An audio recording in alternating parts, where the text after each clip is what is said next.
This is Bloomberg Businessweek with Carol Massar and Tim Stenovec on Bloomberg Radio. UN Week, Climate Week, Global Citizen coming up this weekend. There's a lot going on in and around New York City right now. There's a lot going on for companies too, which with the UN and all of this, though, here in New York City specifically, it means a lot of global leaders come here and we get to check in with them, among them Fran Katsoudas. She's Executive Vice President and Chief People Policy Purpose Officer at Cisco Systems. Delighted to have her back here in our Bloomberg Interactive Broker Studio.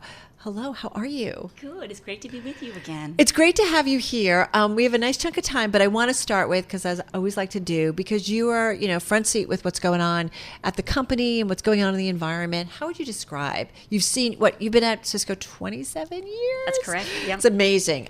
You've seen a lot of different business cycles, and you've seen the technology world change and different cycles there. How would you describe today's environment? I would say it's incredibly dynamic. I think that our customers view technology a little differently than they did, I would say, even 3 or 4 years ago. I think there's an understanding that digitization and technology is an enabler for their success. And as a result of that, I think it changes a lot of the conversations that we're having with our customers. Even a good example of that is on the sustainability front. Mm-hmm. Whereas I would say 5 years ago, our customers were looking at the checklist, like what do they need to do from a regulation perspective and what they believed was coming. I think now there's some really good discussions around how does sustainability intersect either with their business, their technology, what they're doing, what is the opportunity in that? And I think as a result of that, a lot of the conversations that we're having about whether it's modernizing infrastructure or security has a little bit of a longer tail than it did once before. That's interesting. Is it a good business environment, though? I think it What's the right word? What's the right adjective to use? I think dynamic, to be honest. But what is dynamic? Because dynamic to me sounds upbeat.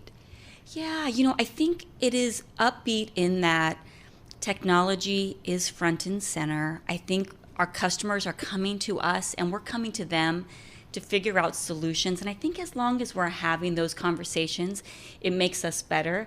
I think there are a lot of dynamics that businesses are responding to that I wouldn't put in the positive category. What are some of those? So, it's everything from the fact that we still have a war on the ground in Europe. I think leaders are still trying to figure out how they want to work. I was in a meeting earlier today, and I will tell you there was not a lot of love for what I would consider hybrid work. I think leaders are trying to figure out what's the right way to work.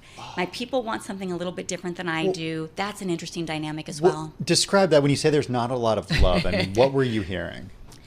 I think what I hear, and it's understandable, is that in some cases, I think leaders want to go back to something that was a bit more predictable. Right? So we would all come in 3 or 4 days a week, and we would do our jobs. 5 days a week, or 5 or 6 days back a week. Absolutely. The 2019s.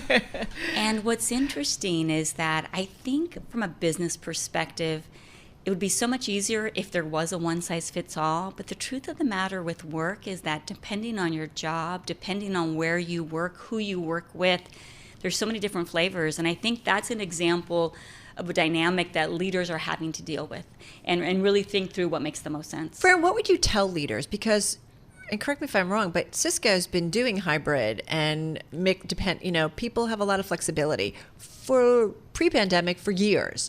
So what would you tell leaders about what works, what doesn't, why it makes sense, what would you say?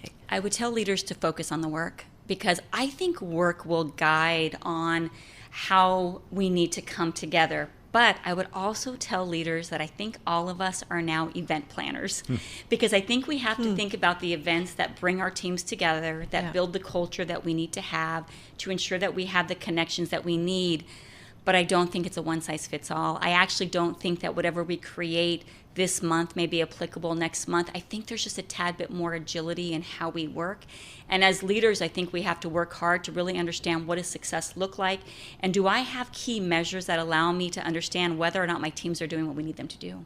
Has it helped you in terms of finding workers? And I'm very curious what you have to say about the labor market. We're seeing signs of some softening, but I'm just curious how being flexible helps you, and then what you are seeing overall in terms of the labor market.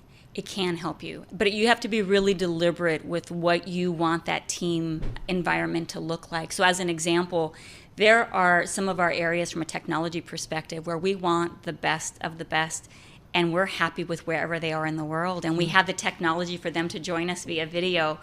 And so we don't worry about the fact that they may be remote from other members of the team.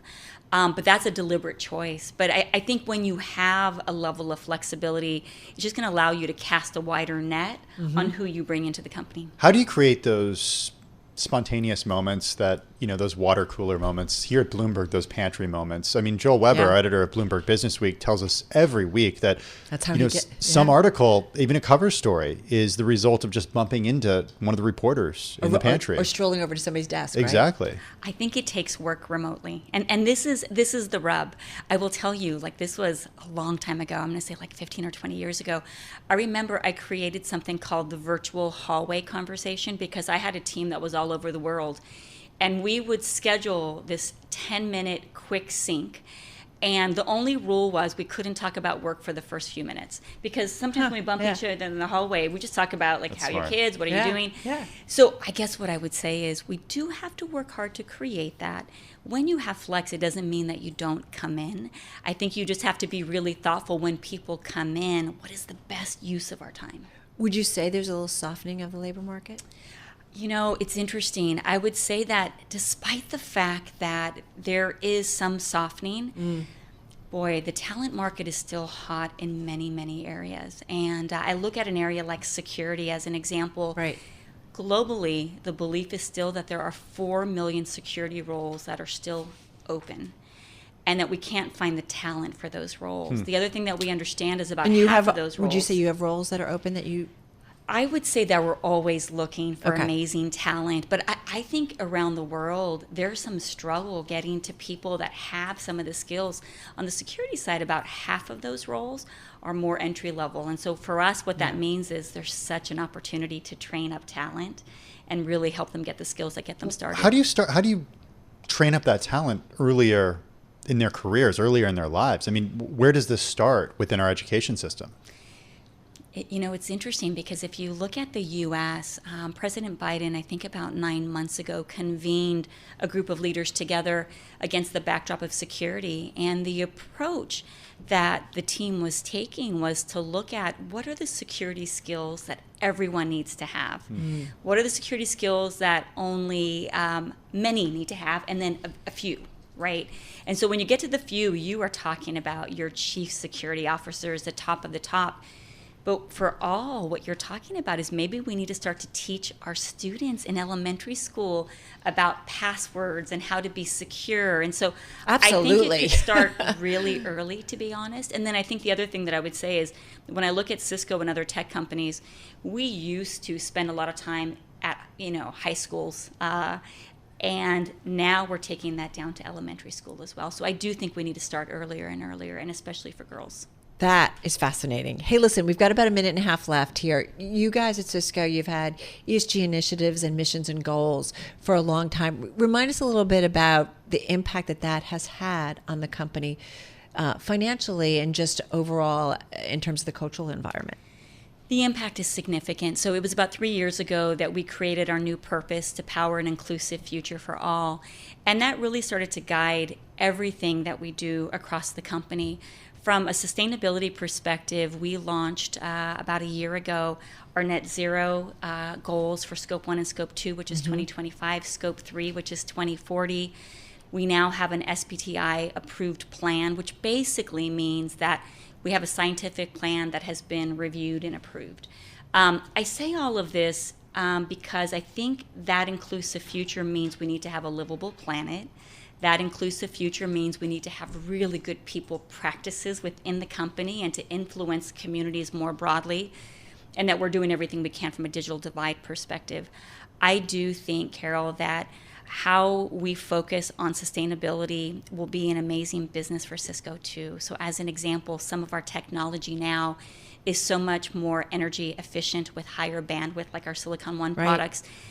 And that's a great growth business for us, but it's going to save our customers a ton of energy on the other side. And that's the opportunity. Well, and I do think about when you've got the hottest year on record, like how that kind of shapes and whether that makes companies like yourself even rethink, is it sooner that you try to do this? Just got about 10 seconds. Do you think about maybe trying to get there even sooner? We have to. And I think the technology and our people will push us to do that, which is great.